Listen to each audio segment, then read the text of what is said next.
What's going on, guys? This is another episode here in Nolan's Pod. Today, I'm going to be talking about Game 4 of this Knicks Boston series. Obviously, last night, Game 5 happened, and it was a Boston blowout, as a lot of people predicted it would be a Boston blowout, especially because of Jason Tatum getting hurt. Especially because Boston was going home, and we know that Boston's not going to lose 3 home games in the series, and Boston was desperate. Their season's on the line. It was a blowout. They came out and won. I'm talking about Game 4 though, because nothing to talk about in Game 5. The New York Knicks did what they needed to do as far as Game 4 goes. They won 2 games at home. They bounced back from Game 3, that Game 3 blowout that Boston blew them out.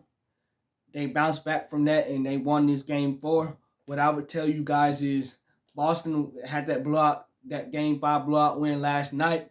I expect the Knicks to do what they did Game 4, come back after the blowout and win. The Knicks don't have much of a choice but to win. New York, don't lose Game 6 at home, because you do not want to go back to Boston for a Game 7, because if you have to go back to Boston, all bets are off. Boston has a chance to win that one game, especially at home. So Knicks, if you can get the series at home, get the series at home. Don't prolong this series. Indiana is going to be rested. They're waiting. Do not prolong this series. Some of y'all say, well, the Knicks probably just want to win at home. They weren't going to win that game in Boston. That could be true too. But we're going to find out tomorrow if that is true. Win this series at home. Take advantage of it while you can, because you do not want this Boston team to have any kind of hope or any kind of life. Just like with Minnesota, they closed out the series last night 4-1. They won 3 straight games. It was going to be a possible Game 6 at Golden State. Had Golden State won, that would have been 3 days off in between the series for Stephen Curry to ramp up and get ready. That's not going to happen because Minnesota took care of their business last night. So all I'm saying, take care of your business, Knicks. Take care of your business. Let's get into this Game 4. Obviously in Game 3 that Boston won, they hit 23s. In this game, Game 4, they lost. They hit 18 threes, 37%, but they hit 18 threes. That's okay, so they're getting better as far as three-point shooting goes along in this series. What I would tell you guys is Boston, they had that lead. They had their largest lead in Game 4 was 14. And somehow they just allowed the Knicks to hang around. The Knicks, for some reason, the New York Knicks just like being down double digits for whatever reason. But for the other reason, they always come back. They always fight back. There's no quit in this Knicks team. I'm more concerned about why the Knicks why the Boston Celtics keep blowing these leads, these double-digit leads. That's what I'm more concerned about. And as far as Game 6 tomorrow goes, the Knicks, y'all want to make this game a close game. Do not get down by double digits and all that. Come out with a sense of urgency. The way that the Minnesota Timberwolves did last night, they came out with a sense of urgency. The New York Knicks need to come out with a sense of urgency. But on the flip side, Boston, y'all cannot afford to give up. If y'all have a double-digit lead in Game 6, y'all cannot afford to give it up. Boston was physical last night. They were physical. That's the most physical Boston has been in this series so far. The Knicks were physical. You had Jalen Brunson give a low blow to Jaylen Brown last night, so they were physical. You had Josh Hart that took the elbow from Luke Cornett, and it was bloody. So last night's game was the most physical game. But as far as Game 4 goes, Boston was not going to win this game, especially in the third quarter. In the third quarter, Jalen Brunson had this game won. He took over. He had 17 points in the third quarter, I think it was. He took over this game. In the second half, the momentum shifted in the Knicks' favor because Jalen Brunson was like, I'm taking over this game. I'm not going to let us lose this game. And that's when the momentum happened. And then Jason Tatum happened. Jason Tatum had his best game of the series with 42 points, 8 rebounds, 4 assists, 16 from 28 from the field, and 7 for 16 from downtown for Jason Tatum. In the first half, especially the first quarter, Jason Tatum was killing it. He couldn't miss. Heat check didn't matter. He could not miss. The basket was really big, like an ocean to Jason Tatum. And unfortunately, we know that Jason Tatum got hurt, and this was his best game of the series. But one thing that I want to address, and let's get into these stats first. Kristaps Porzingis, 7 points, 4 rebounds, 2 for 6 field goals off the bench. In the second half of last night's game, Game 5, Kristaps Porzingis did not play. The Celtics said that he couldn't breathe. That's not good. And Kristaps Porzingis does not need to play for the rest of this series. First and foremost, he needs to get healthy. And he needs to get his health checked. He doesn't need to play another game in this series. Because there's more things to life outside of basketball. He doesn't need to play. He doesn't need to play. When he has played, he has not been effective. Luke Cornett was way more effective in that one game last night than what Kristaps Porzingis has been in this entire series. Don't play him again. Save him from himself. If you can't breathe and this stuff is something wrong, we know he has that illness going on that he had late in the season. Don't play him anymore. Don't play him. And I'm not saying don't play him because he's playing. No, I'm not saying don't play him because he's playing bad or whatever. We know he's dealing with the illness, and that's a good excuse. He's dealing with something that's serious outside of basketball. That's serious in life. And that's his health. Don't do that to that man. Do not play him. Save him from himself. Even if he comes in and he tells the coaching staff and the trainers that he's good to go. No, I'm not sold on that. Don't play him. Don't believe that. It's more to life than sports. As I always tell you guys, health comes first in everything. Drew Holiday and Derek White are the best 2 perimeter defenders in the league. And Jalen Brunson, he's been giving it to them in this series, especially when it comes fourth quarter. He's giving it to them. In the third quarter in Game 4, he gave it to them. He lit them up for 17 points. That's when the momentum shifted. Drew Holiday had 4 points, 4 rebounds, 3 assists. Peyton Pritchard, 12 points, 4 for 10 from the field, 2 for 7 from 3. Al Horford, 5 points, 5 rebounds, 4 assists. He only had 1 field goal, and that was a 3. Derek White couldn't miss from downtown. He had 23 points, 3 rebounds, 2 assists. All Derek White's 6 field goals that he made was 6 threes. He couldn't miss. Oh, y'all didn't see that. Jaylen Brown, 20 points, 7 rebounds, 2 assists, 7 for 16 from the field, 2 for 8 from 3. Jaylen Brown did not have a good game, Game 4, but obviously last night for Game 5, that's the Jaylen Brown that we know and love and that we need to see for the next 2 games. He had a Jaylen Brown type performance, the one that we've been looking for all postseason. He had one, and he needed to have one. Without Jason Tatum, they're going to need Jaylen Brown. Jaylen Brown, you played exceptional last night. They're going to need you for 2 more games. As far as Game 4 goes, obviously he didn't have a good game. But, as we know, I'm a couple of days late. Jason Tatum, 42 points, 8 rebounds, 4 assists, 6 for 28 from the field, 7 for 16 from 3.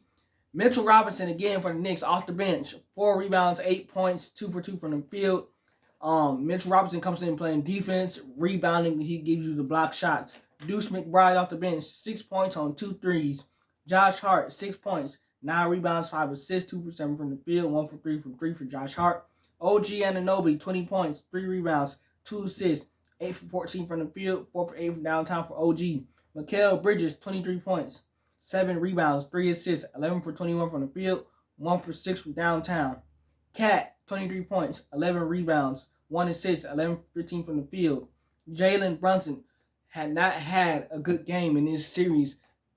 Only thing that he did in this series was the fourth quarter in Game 1 and Game 2. He finally had that Jalen Brunson type game. 39 points, 12 assists, 5 rebounds, 14 for 25 from the field, 4 for 8 from downtown for Jalen Brunson.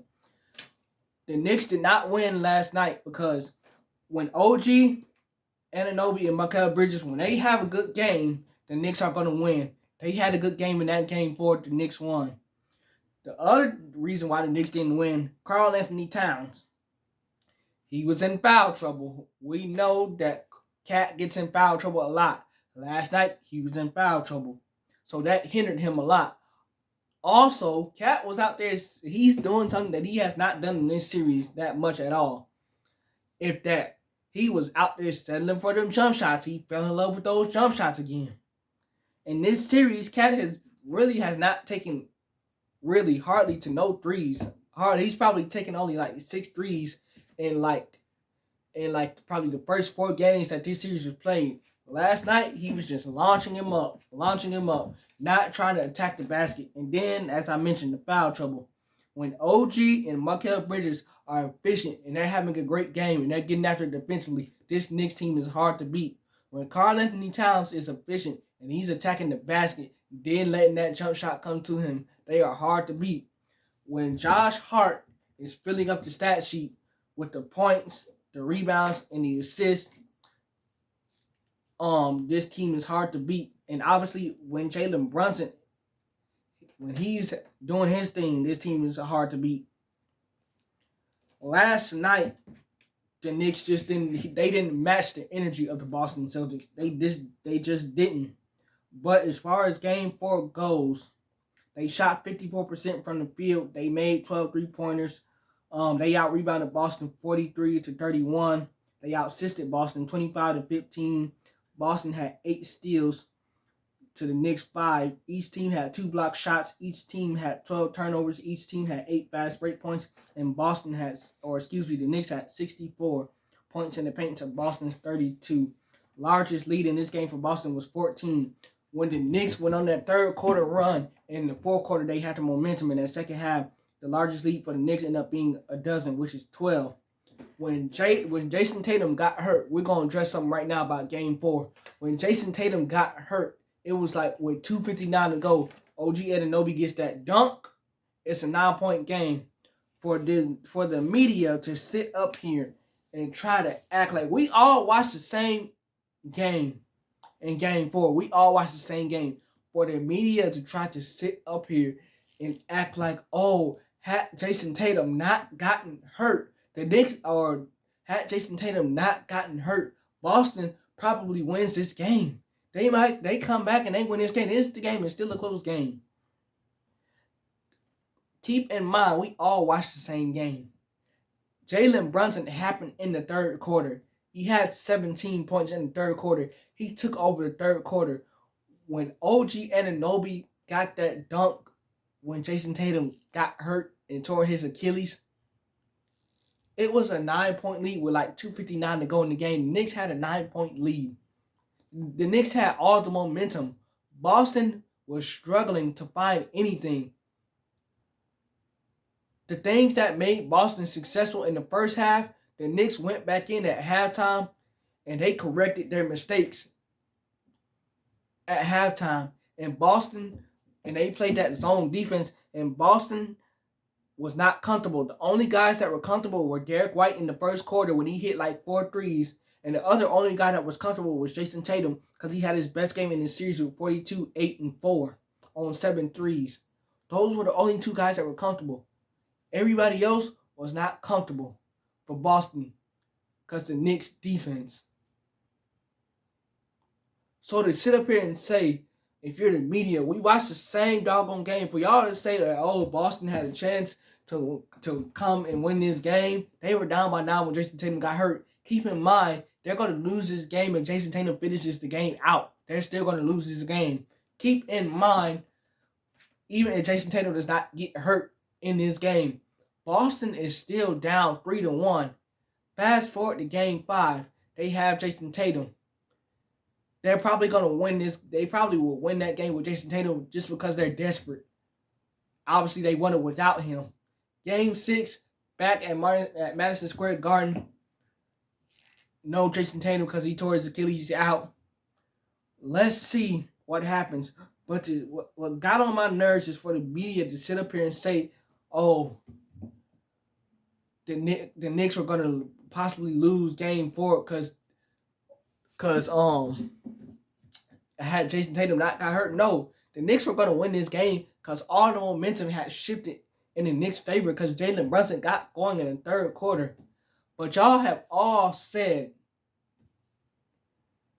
that the Knicks are going to close out this series and Boston's not going to be able to beat them 3 times in a row. Now that Boston last night won Game 5, it seemed like as of this morning, everybody is jumping on that Boston bandwagon of they got a chance. After y'all had just said previously that they don't have a chance without Jason Tatum. Now since they won a game, now y'all want to change y'all tune. That's what gets on my nerves about the media. They always acting like they ain't watched the game. We all watched the same game in Game 4. We all watched the same game last night in Game 5. If you're going to have a team, stick with the team. Don't because the team lost one game, oh, the other team's in trouble, I'm going to ride with the team that won. I don't roll that way. When it's the Hawks, I'm going to always pick the Hawks. When it's the Braves, I'm always going to pick the Braves. When it's the Falcons, I'm always going to pick the Falcons. It don't matter who we're playing, who the better team is. The Hawks could be going up against OKC. And a lot of people going to say, oh, OKC going to win that game. I'm always going to be down with the Hawks. Win, lose, whatever. I'm always going to say, Hawks going to win that game. They going to win this game. Or they got a chance. I ain't going to never ride for the other team. I know people in the media, they're national media. So they're not gonna really be biased, but how Stephen A. Smith rides for, he's part of the national media, how he rides for the Knicks, he rides for the Knicks, but it's a lot of times that he would tell that they would ask him, are the Knicks gonna win this game?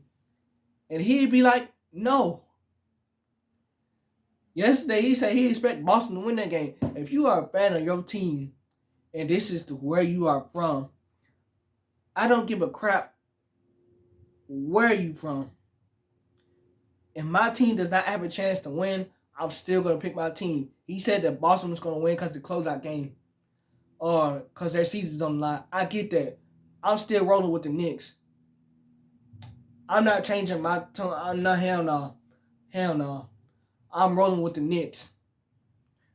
The Knicks are not my team. I'm just giving an example of Stephen A. Smith. Obviously, I'm all Hawks. I'm rolling with the Hawks till the wheels fall off. So with media, I don't get how y'all just flip-flop one day and then the next day y'all flip-flop again. Y'all said that the Knicks were going to win this series. My whole beef with the media that I got, stick with the team that you said. But to sit up here and say that had Jason Tatum not got hurt in that Game 4, he was going to have a 50-point performance, and he had 42, so it was possible that he could score 8 more points. Or anyway, to say that they about to come back and win this game when the Knicks had a momentum, it's not happening. It's not happening. Then the Boston Celtics are still going to lose this series. They were going to lose this series with or without Jason Tatum. They won last night. The Knicks are going back to the Garden tomorrow night to play. Boston's not winning this series. It's going to take for Jaylen Brown to have 2 more games like he had last night for them to win the series. It's going to take them to hit about 23s to get a Game 6 win. The Knicks are going to come out and they're going to be desperate and they're going to be ready to play, especially after they lost 127-102. They're going to bounce back. So when they win tomorrow night, they need to win tomorrow night. Don't go back to Boston for Game 7. So when they win tomorrow night, the Knicks, don't come back on TV media and say, oh, yeah, we were riding for the Knicks this whole time. No, y'all was not. When Tatum went out, y'all said, oh, the Knicks got this series. That's what y'all all said. But y'all also said that y'all think that Boston's going to go and win that game last night because they're desperate and they're on their home floor and they're not going to lose 3 home playoff games in a row, which they didn't. So I expect the Knicks to come out, play desperate, win tomorrow. And man, this media, man, they crazy. They act like they just, when you watch the game with a person and that person has a difference of opinion, you like, we just watched the same game. What in the world did you watch when we watched the same game? Anyway, that's all I have for you guys today. Remember to like, comment, subscribe. Let me know, do you think the New York Knicks are going to finish this series out in 6, or are we going back to Boston for a possible Game 7? And we out of here.